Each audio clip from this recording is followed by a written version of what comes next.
नमस्कार. आजच्या व्हिडिओमध्ये मी तुम्हाला आषाढी एकादशीच्या दिवशी आपण उपवास कसा करावा, उपवास कसा सोडावा, उपवास करण्याच्या पद्धती काय आहेत, उपवासाला काय खावे, काय खाऊ नये, उपवास सोडताना सुद्धा आपल्याला कोणते नियम पाळायचे आहेत, याबद्दलची संपूर्ण माहिती सांगणार आहे. पण त्याआधी तुम्ही चॅनलवरती नवीन असाल तर चॅनलला लाईक करा आणि सबस्क्राईब देखील करा. कमेंटमध्ये श्री स्वामी समर्थ किंवा ओम विठ्ठलाय नमा किंवा श्री विठ्ठल विठ्ठल जय हरी विठ्ठल यायला विसरू नका. 25 जुलै 2026 ला आलेली आहे ती म्हणजे देवशयनी आषाढी एकादशी. सर्व एकादशींपैकी अत्यंत खास आणि अत्यंत महत्वाची अशी ही देवशयनी आषाढी एकादशी आहे. आषाढ महिना सुरू झाला की वारकरी संप्रदायातील भक्तांना आपल्या विठुरायाला भेटण्याची आस लागलेली असते. टाळ मृदुंगाच्या गजरात लाखो वारकरी पंढरपूरकडे प्रस्थान करत असतात. विठ्ठलाच्या भक्तीत तल्लीन होऊन संत ज्ञानेश्वर आणि संत तुकोबा यांच्या भक्तीत लीन होऊन वारकरी पायी पंढरपूरच्या दिशेने वारी करतात. आणि या वारीची सांगता आषाढी एकादशीच्या दिवशी होत असते. या दिवशी सर्व वारकरी पंढरपूरला पोहोचून सर्वप्रथम चंद्रभागेच्या नदीमध्ये स्नान करतात आणि विठुरायाचे दर्शन घेत असतात. आषाढी एकादशी म्हणजे वर्षातील सर्वात मोठी एकादशी. आध्यात्मिक व धार्मिक दृष्टीने या एकादशीला खूप महत्त्व आहे. या एकादशी निमित्त बरेचसे लोक व्रत करत असतात, उपवास करत असतात. वर्षभरामध्ये 24 एकादशी येतात, म्हणजे प्रत्येक महिन्यामध्ये 2 एकादशी येतात. परंतु आषाढी एकादशी ही खूप खास आहे. इतर एकादशीचे जरी आपण व्रत केले केले नाही, उपवास केला नाही आणि फक्त आषाढी एकादशीचे व्रत केले तरी सुद्धा सर्व एकादशींच्या व्रताचे आपल्याला फळ मिळत असते.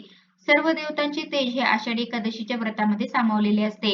आषाढी एकादशीचे व्रत आपण जर भक्तिभावाने केले तर आपल्या मनोकामना पूर्ण होत असतात. त्याचप्रमाणे या दिवशी जो आपण उपवास करतो तर तो उपवास आपण दुसऱ्या दिवशी सोडत असतो. परंतु हा उपवास सोडताना आपल्याला काही नियमांचे पालन करायचे आहे. आपण जर या व्रताचे पालन व्यवस्थित केले म्हणजे योग्य पद्धतीने जर उपवास सोडला तरच आपल्याला या व्रताचे फळ मिळत असते. आषाढी एकादशीचे व्रत म्हणजेच उपवास करण्याच्या 3 पद्धती आहेत. पहिलं म्हणजे निर्जला व्रत. आपण या दिवशी निर्जला व्रत करू शकतो. म्हणजे काय तर काहीही न खाता पिता केले जाणारे व्रत म्हणजे निर्जला व्रत. प्रत्येकाला निर्जला व्रत करणे शक्य होत नाही. त्यामुळे आपल्याला जर शक्य असेल तरच आपल्याला निर्जला व्रत करायचं आहे. अन्यथा आपण दुसऱ्या पद्धतीने हा उपवास करू शकतो. दुसरी पद्धत आहे ती म्हणजे फलाहारी व्रत. म्हणजे यामध्ये फक्त आपण फळे खायची आहेत आणि दूध प्यायचं आहे. दूध आणि फळे तर एवढंच आपल्याला उपवासासाठी घ्यायचं आहे. तर इतर पदार्थ आपल्याला खायचे नाहीत. तर अशा प्रकारे आपण फलाहारी व्रत जे आहे तर ते करू शकतो. आणि तिसरं म्हणजे उपवासाचे जे पदार्थ आहेत तर ते खाऊन केले जाणारे व्रत. उपवासाचे पदार्थ खाऊन सुद्धा आपण हे व्रत जे आहे तर ते करू शकतो. उपवास म्हणजे काय तर कमीत कमी अन्नपदार्थ ग्रहण करणे. आपल्या पोटामध्ये कमीत कमी अन्नपदार्थ गेले पाहिजेत. आपल्या शरीराला उपवास जो आहे तर तो घडला पाहिजे आणि उपवास हा आपल्याला नकारात्मकतेचा करायचा आहे, रागाचा करायचा आहे, द्वेषाचा करायचा आहे. आपल्या मनामध्ये जर काही वाईट विचार येत असतील किंवा आपल्या मनामध्ये राग असेल, द्वेष असेल, तर याचा आपल्याला अवश्य या दिवशी उपवास करायचा आहे. आता आपण जो उपवास करतो, तर हा उपवास करत असताना आपल्याला सात्विक राहून हा उपवास करायचा आहे. जे काही नियम आहेत तर ते आपल्याला दशमीपासूनच पाळायचे असतात. म्हणजे आषाढी एकादशीच्या आदल्या दिवसापासूनच आपल्याला उपवासाचे नियम जे आहेत तर ते पाळायचे आहेत आणि नियम पाळूनच आपल्याला हे जे व्रत आहे तर ते करायचं आहे. उपवासाला आपण काय खाऊ शकतो? तर उपवासाला आपण दूध घेऊ शकतो, दही असेल, ताक असेल, पनीर असेल म्हणजे काय तर दूध आणि दुधाचे जे पदार्थ आहेत तर ते उपवासाला आपण ग्रहण करू शकतो. चहा पिऊ शकतो, यानंतर नारळ पाणी घेऊ शकतो, सुकामेवा ज्याला आपण ड्राय फ्रुट्स म्हणतो, मग यामध्ये काजू असेल, बदाम, मनुका, खारीक तर हे पदार्थ आपण उपवासाला खाऊ शकतो. त्याचप्रमाणे खजूर, शेंगदाणा लाडू किंवा गूळ शेंगदाणे, बटाटा, रताळे तर हे सुद्धा आपण उपवासाला खाऊ शकतो. फळे सुद्धा आपण उपवासाला खाऊ शकतो. मग यामध्ये सफरचंद आहे, केळी आहे, पेरू आहे, चिकू आहे. जी फळे आपल्याला अवेलेबल होतील तर ती फळे खाऊन सुद्धा आपण हा उपवास करू शकतो. फळे खाताना आपल्याला जांभूळ, चिंच, फणस तर ही फळे मात्र खायची नाहीत. कारण ही फळे जी आहेत तर ती उपवासाला चालत नाहीत. साबुदाण्याची खिचडी आपण बनवून खाऊ शकतो किंवा वरईचा भात जो आहे तर तो सुद्धा खाऊ शकतो. वरई सुद्धा या उपवासाला चालते. ज्याला आपण भगर म्हणतो. वरीचे जे तांदूळ आहेत तर त्याचा वापर करून त्यामध्ये बटाटा, शेंगदाणे, हिरवी मिरची टाकून हा भात जो आहे तर तो बनवला जातो. आणि यासोबत शेंगदाणा कुटाची आणि हिरव्या मिरचीचा वापर करून आपण आमटी सुद्धा बनवू शकतो. त्याचप्रमाणे भगरीची पुरी बनवून ती दह्यासोबत सुद्धा आपण खाऊ शकतो. मखाना खीर जी आहे तर ती आपण या उपवासाला खाऊ शकतो. मखाने जे आहे तर ते दुधामध्ये शिजवून त्यामध्ये आपल्याला सुकामेवा घालायचा आहे म्हणजे ड्रायफ्रूटचे काप करून ते आपल्याला या खिरीमध्ये घालायचे आहेत. तर अशी खीर सुद्धा आपण उपवासाला खाऊ शकतो. आरोग्याच्या दृष्टीने मखाण्याची खीर जी आहे तर ती अतिशय चांगली आहे. त्याचप्रमाणे राजगिऱ्याचे पदार्थ असतील, राजगिरा लाडू आहे, राजगिऱ्याची रोटी आहे तर ती आपण खाऊ शकतो. तसेच रताळे जे आहेत तर यामध्ये व्हिटॅमिन ए, व्हिटॅमिन सी आणि फायबर असतात. त्यामुळे रताळे जे आहेत तर ती सुद्धा आपण खाऊ शकतो. उपवास करताना आपल्याला तब्येतीला सांभाळून उपवास हा जो आहे तर तो करायचा आहे. आता उपवासाला आपण जेव्हा उपवासाचे पदार्थ खातो, तर त्यावेळेला काही पदार्थ खाणे मात्र आपल्याला टाळायचं आहे. जसं की पॅक केलेले ज्यूस आहेत किंवा कोल्ड ड्रिंक्स आहे, तर हे आपल्याला घ्यायचं नाही. इतरांचं उष्ट खायचं नाही किंवा आपले उष्ट इतरांना द्यायचं नाही. अगदी घरामध्ये जर लहान बाळ असेल, तर त्याचं उष्ट सुद्धा खायचं नाही आणि आपलं उष्ट सुद्धा द्यायचं नाही. आपण जो उपवास करतो, व्रत करतो, तर याचं आपल्याला पावित्र्य राखायचं आहे. त्याचप्रमाणे कॉफी पिणे आपल्याला टाळायचं आहे. कारण यामुळे आम्लपातळी जी आहे, तर ती वाढू शकते.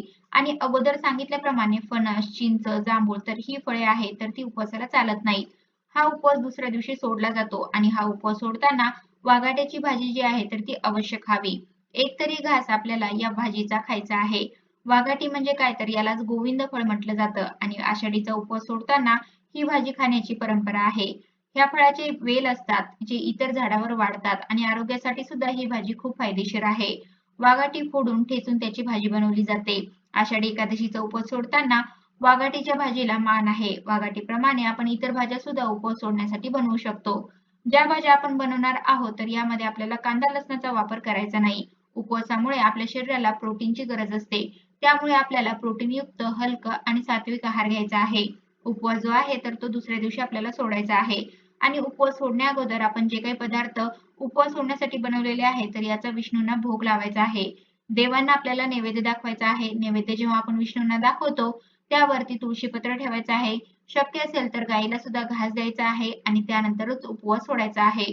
उपवास सोडण्याआधी 20 मिनिटं आपण एक ग्लास कोमट पाणी घुटघुट पिऊ शकतो. त्यामध्ये थोडंसं लिंबू पिळून जर आपण हे पाणी घेतलं, तर आपल्या पोटाचा पीएच जो आहे तर तो सामान्य राहतो.